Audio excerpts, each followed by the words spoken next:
Reuters just exposed an unprecedented government-wide retribution campaign.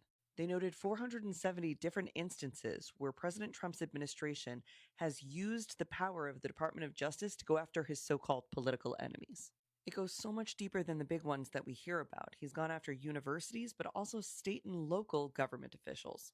And even Trump's very own Secretary of Defense from his first administration, General Mattis. Now, I've linked to this story in my bio because I think it's important that everybody reads it, because so often we're told you're overreacting and maybe we're underreacting, because there's stuff like this happening too. This talks about having federal grant-making offices change their process to only award funding to states that agree with Donald Trump's definition of domestic terrorism. It calls for a snitch line to be set up to report so-called Antifa. And what is Antifa? Well, according to Trump, it's anybody who disagrees with or publicly disparages his policies or comes off as anti-Trump.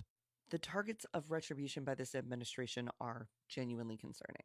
Federal and former government officials are his biggest target. You mean people who passed background checks and worked effectively for the government in some capacity before he came in? That's the top of your Antifa list? Followed by lawyers, universities, state and local officials, the media, of course, corporations. This is where he's looking for domestic terrorism. He's not looking at Discord apps or game messaging or encrypted message apps where we've traditionally found domestic terrorists. No.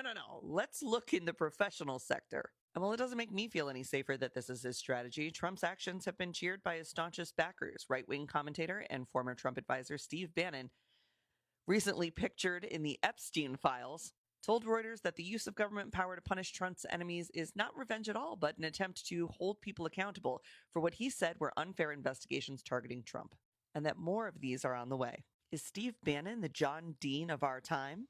John Dean was chief counsel at the Nixon White House and wrote a confidential memo in 1971 addressing how we use the available federal machinery to screw over our political enemies.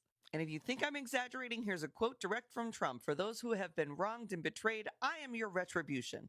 Trump administration has already effected $4 billion in grant funding for critical research that's being done at 9 of our top universities. If we don't stop this now, what's next?